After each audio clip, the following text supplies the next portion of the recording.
what you all been waiting for, ain't it? Hey everybody, I'm gonna be repetitive this time because it's the second video where I'm talking about why Ki, Chakra, and Curse Energy would not work on a Logia user. Okay, and a lot of you would obviously be like, well, not if you use verse equalization. If you equalize the verses, it'll be different. And I'm gonna tell you why that's dumb. Alright, the first reason this is dumb is because you're applying our laws of physics to characters who obviously don't follow them.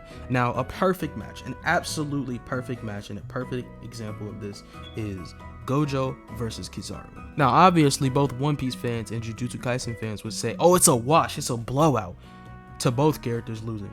But here's the thing.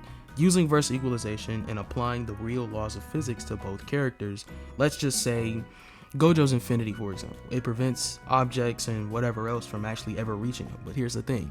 Light is reflecting off of Gojo. Because if it didn't, not only would Gojo not be able to see, but other people wouldn't be able to see him. Now to clear it up, when you look at something, you're seeing the light that is reflected or refracted off of it. Now the reason Gojo wouldn't be able to see is because there's no light reflecting off of him. Or rather, his eyes would not catch the light that is refracting or reflecting off of surfaces.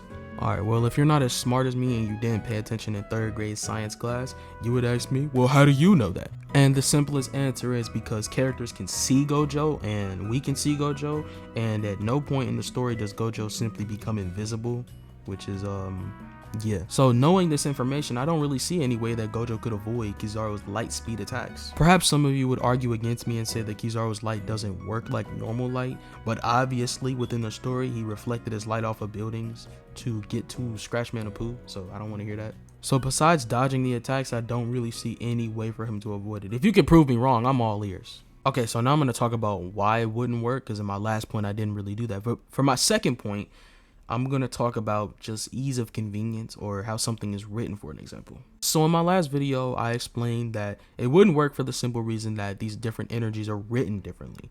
And I feel like a better way to explain that is ease of convenience. So just like in my last video, I explained that the natural function, or just how the energies work as a whole, they are entirely different despite being the same thing in concept. Now, I won't take away the argument that they are the same thing, but things that are the same tend to work differently. Or an example is oil and water. While they're both liquids, they do entirely different things. In fact, they don't even mix at all. So while they're the same in concept, it's just a matter that they're written differently. Now, you could say it doesn't matter how things are written, but that would invalidate the story and its properties as a whole. Because if it didn't matter how things were written, there'd be no point in reading them. Okay, so this part right here is more of like a 2.5, but I want to talk about like scale of universe as a whole, because Pacifica, which is the planet in One Piece, which is so much larger than the Earth, you can fit about 1,300 Earths inside of Pacifica. So the sheer gravity might just crush other characters who are from a variant of normal Earth. I mean, the amount of strength the average Joe would have compared to a regular human from a regular Earth has to be such a wide gap. Not to mention the atmospheric pressure has to be insanely different from normal Earth.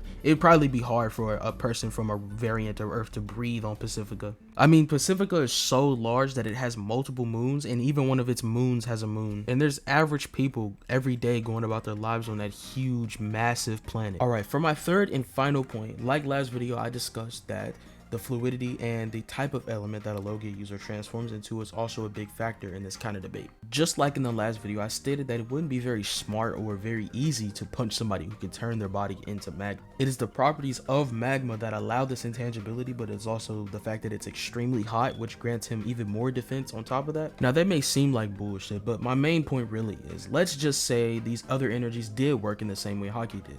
What's stopping these other characters from using the fluidity of their body to just simply avoid the attack as a whole? Now, this has been done by 2 characters, mainly being Aokiji and Katakuri. Now, what I'm referencing is when Luffy learned that Katakuri was simply opening holes within his body to avoid Haki-based attacks, and Aokiji did the same thing during Marineford when Whitebeard was about to attack him. Now, you could argue Katakuri doesn't count because he's not a Logia. His devil fruit functions similarly to most other ones, so they all should be able to do this trick. So I'm pretty sure that ends the argument right there, that even if it did work, it wouldn't matter because Logias could simply avoid by opening gaps within their body. So that'll be all for this video. If you enjoyed that and you want to argue with me, you know, comment down below. But please like and subscribe if you want to see more, and I'll see you next time.